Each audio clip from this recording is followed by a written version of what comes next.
bienvenue dans la séquence Chronodax et nous avons la chance d'être avec Éric Seban, trader et coach pour cette chronique. Éric Seban, bonjour. Bonjour Fabienne.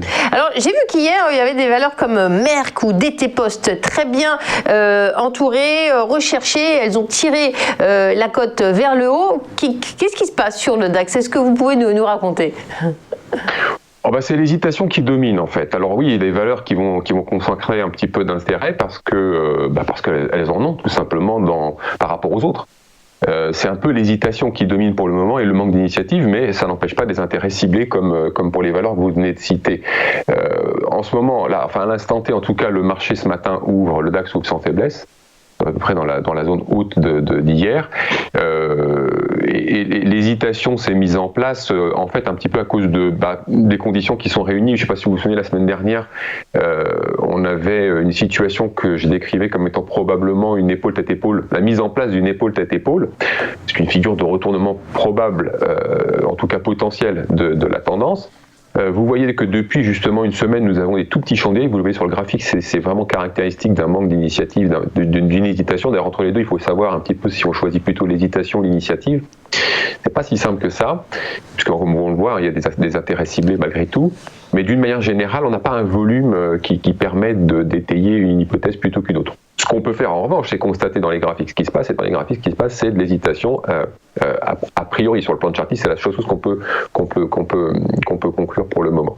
Donc la situation est en place pour justement cette hésitation, parce que cette figure d'épaule tête-épaule qui s'est mise en place dès le lendemain, dès jeudi dernier, je vous disais qu'il était assez probable qu'on aille chercher une seconde épaule.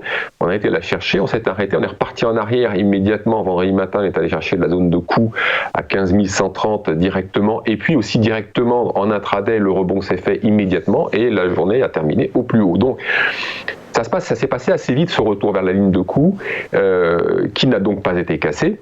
Et pour l'instant, le DAX reste perché dans le haut du côté de la seconde épaule. Alors pour la suite, justement, c'est ça qui est un peu embêtant, c'est qu'en fait, la figure est en place, mais on ne sait pas si c'est une sortie par le haut ou si c'est une sortie vers le bas. On ne sait pas si elle va se valider et qu'on va partir au bas.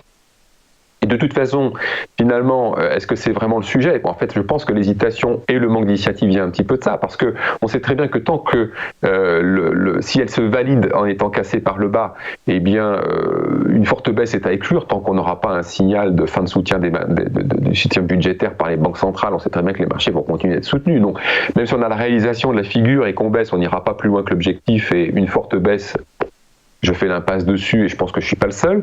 Et puis si on passe la seconde épaule, si on casse la zone 15 330-360, le relais va être poussif. C'est-à-dire que les gestions ne sont toujours pas là et on ne voit pas très bien d'où pourrait venir le relais haussier. À moins, effectivement, potentiellement, d'avoir des intérêts ciblés. Mais il faudrait, pour invalider et repartir dans une tendance haussière, il faudrait une nouvelle extension et donc il faudrait aller casser les derniers plus hauts, et là il va falloir quand même un petit peu de carburant parce que il y a encore du chemin à parcourir, et on voit bien que le dernier soubresaut, la dernière extension à la hausse a été immédiatement corrigée par une baisse, ce qui a donné donc la tête de l'épaule tête-épaule. Donc c'est une situation un peu particulière dans laquelle en effet le manque d'initiative n'est pas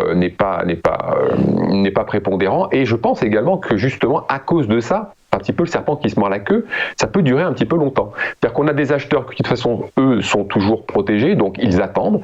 Et en effet, comme je viens de le décrire, les scénarios probabilistes d'une forte baisse sont à peu près écartés dans la majorité des cas.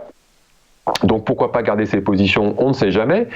Ce que je pense aussi, c'est que justement vendredi, ce retour éclair sur la ligne de coup a été sans doute une porte de sortie pour les vendeurs qui étaient à l'envers. Les vendeurs à découvert qui étaient à l'envers ont pu sortir grâce à cette figure. Et donc par conséquent, ça va sans doute donner un peu moins de pression si ça monte.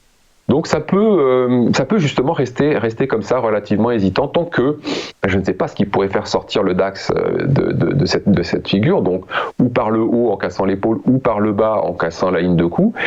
De toute façon, il faudra bien le constater, mais les marchés vont bouger. De toute façon, cette figure, à un moment ou à un autre, elle va être invalidée parce que les marchés sont construits pour bouger. Alors sur une news, sur de l'intérêt.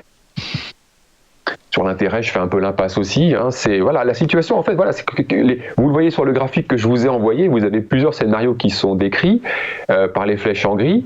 et ils sont tous assez probables. Donc, faut faire un choix parmi tout ça. Bon, alors, de toute façon, on va attendre de savoir ce qui va se passer, parce que notre travail, c'est plutôt de constater ce qui se passe plutôt que de jouer à Madame Irma, surtout pas.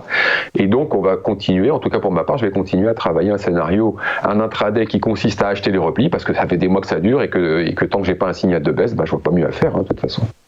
Très bien. Eh ben, je ne vous appelle pas Monsieur Irma, ni Monsieur Irmo, parce que vous avez beaucoup d'autres outils pour comprendre ce qui se passe. Merci beaucoup, Eric, d'avoir été avec nous. On se retrouve pour une nouvelle séquence. Et maintenant, nous sommes dans les Market Movers. Dans un instant, après une petite page de publicité, on retrouve Bernard Prat-Desclos.